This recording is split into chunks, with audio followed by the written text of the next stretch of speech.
You know, when looking for ways to slow climate change or for cheaper electricity, renewables like wind power, they're typically among the first suggestions. But there are problems with wind power. Some scientific issues like how to capture and transmit wind power efficiently.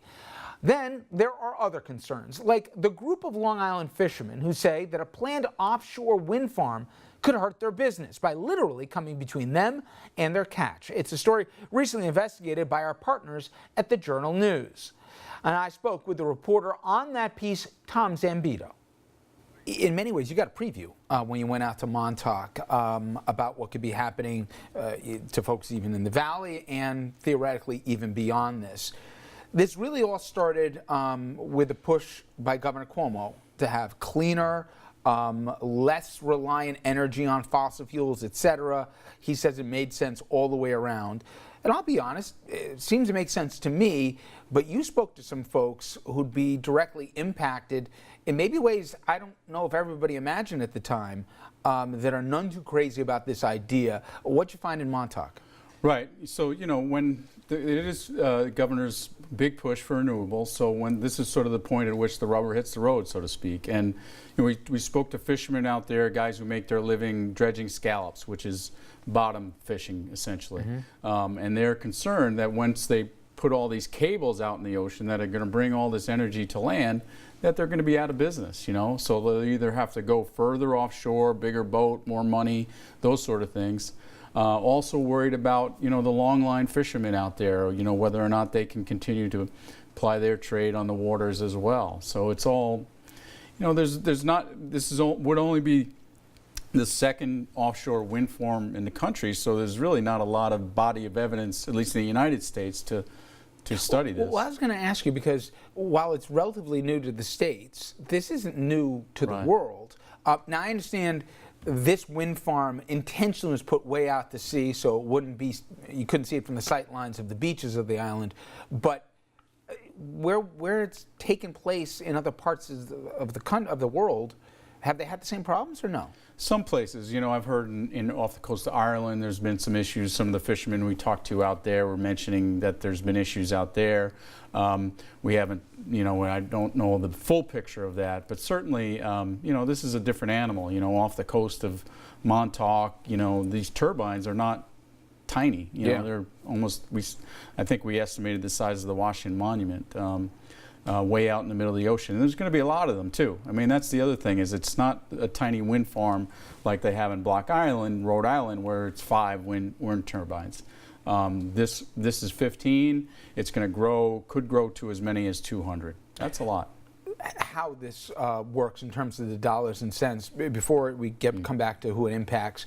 So basically, the state worked out a deal with a firm for 20 years, and to pay for basically the arrangement, they're going to have rate hikes for LEPA users, and then eventually it's going to impact people north of the island all the way up to Dutchess County, right? Yes, absolutely, yeah. So you'll be picking up, if you live in New York State, you'll be picking up the tab in the years to come. Not for this initial project, it's all LEPA out there, all right? So it's about $1.19 a month.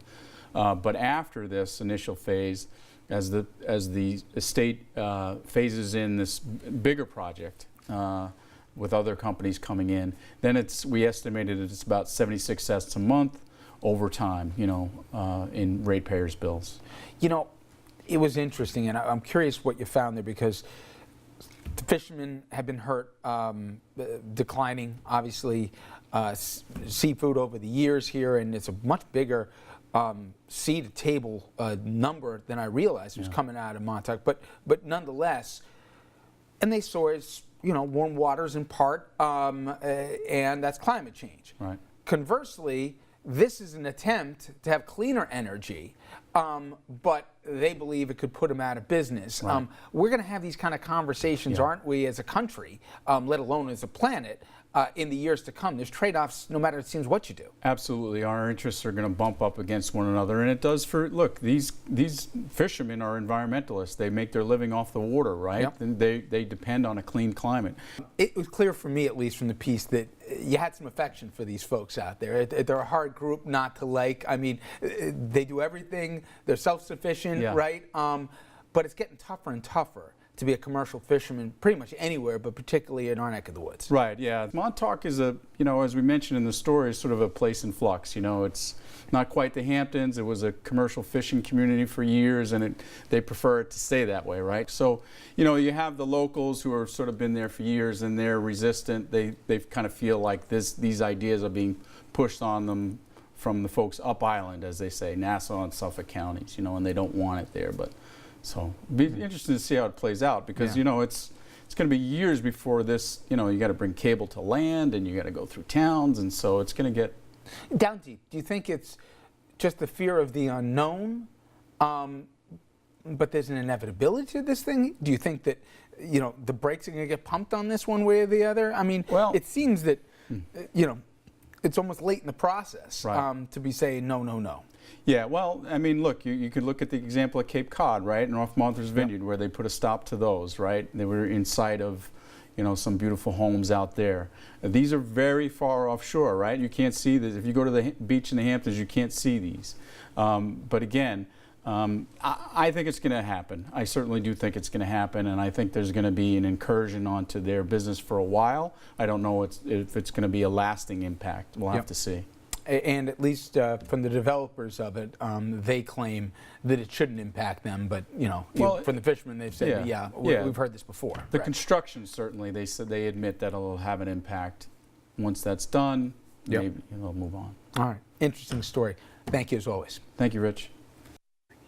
And for more, you can read Tom's piece. It is posted right now at lowhud.com. And that is going to do it for us tonight and for this week. Thank you so much for joining us. I'll see you back here Monday. Till then, have a great night and a terrific weekend.